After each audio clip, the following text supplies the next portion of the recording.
Welcome to Jersey Matters. I'm Larry Menti. Politics in New Jersey is a fascinating sport to follow, and there's no one who can analyze it better than my next guest, former State Senator Joe Kyrillos, who also was a candidate for U.S. Senate. Thank you so much. Larry, I appreciate thank you. it. What's private life like? Thank you. I'm enjoying it. I'm busy in the private sector, serving on some boards, and making a little bit more money, still involved a little bit in the political game. I miss it. People ask me all the time, do you miss the Senate? And I do. It was the right time for me to leave after having been there for many, many years, 30 years, so it was time. Can I have you play political analyst for a second? I'll try. Because I'm fascinated with what's going on in Trenton right now. Phil Murphy, you know. I do. You consider him a friend? I like him a lot. And Good friend. Steve Sweeny, you know. Friend.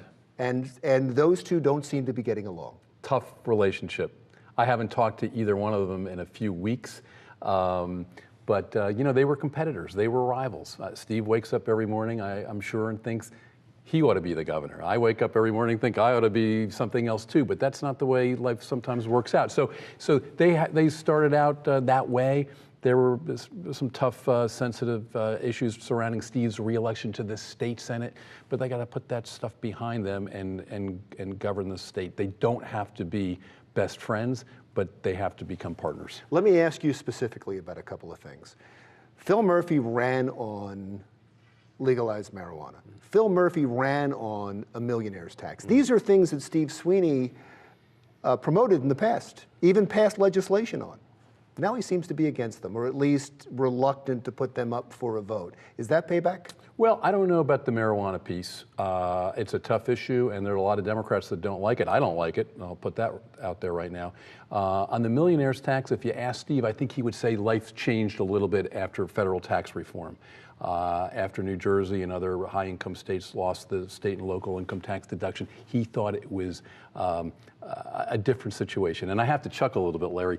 For years, guys like me talked about the loss of high net worth people, businesses out of the state to lower cost places, and people said it wasn't happening. New Jersey has plenty of millionaires. When Donald Trump did some tax changes, they were concerned about people leaving the state. The truth is, people are smart and human instinct kicks in, and if they can find a cheaper, better deal, they're going to take it, and they usually do.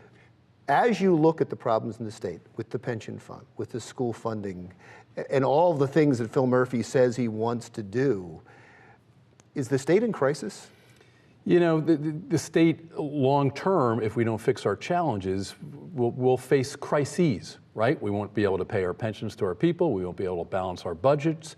It'll affect the schools. It'll affect the environment, all the important public purposes that we're sent to do. So you said long-term. Well, it's happening now, medium-term, long-term. Well, we're going to get through 2018. Right? Just like we got through 2017. We'll probably get through 2020. The problem, as you know, Larry, is that most people in legislatures around the country and the Congress are going to win their reelection. This year may be an anomaly in Washington because the party out of power loses a lot of seats, and they're on track to lose a good many. But people become too comfortable, too entrenched, and they hug their extreme bases.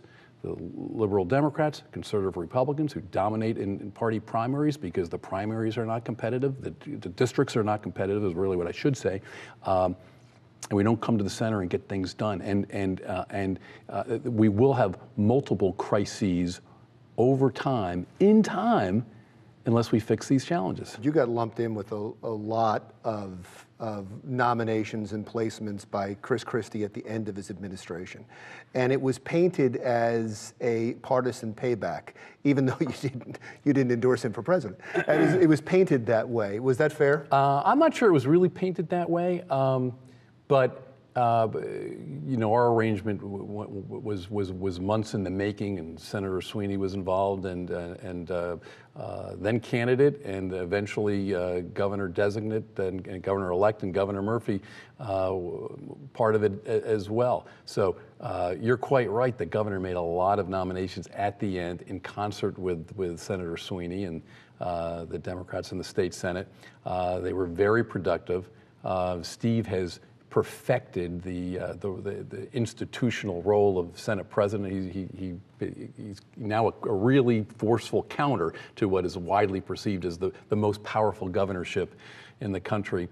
And they put out a lot of nominations for judges, prosecutors, boards, commissions, and the like. I'm sure that Phil Murphy was not happy about it. Those were all appointments that he could have made, but that's the way things go. And I know that Governor Corzine tried to do the same thing, not as effectively. Are you out of it now? I mean, some people say that once you run and once you're involved in politics, it never leaves your blood. I think there's something to that. It's in your blood. There's some peculiar genetic thing that motivates people to want to be in public life, to put their name out there, to run for office. And as you know, I did it for a long time. I was 27 when I started. I was 57 when I left the legislature. So I watch things. I read the papers. I grumble like all citizens do at things that happen or don't happen.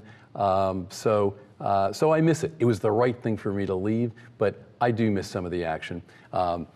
People ask me, am I going to run again for something? And the answer is probably not. Would I consider it if there was a practical, viable chance to serve in a capacity that I'd want to do? I would look at it at the time, but as you know, and most of our viewers know, New Jersey's become a very Democrat state, at least for this era. Maybe someday it'll change. And then once in a while, there's an anomaly election.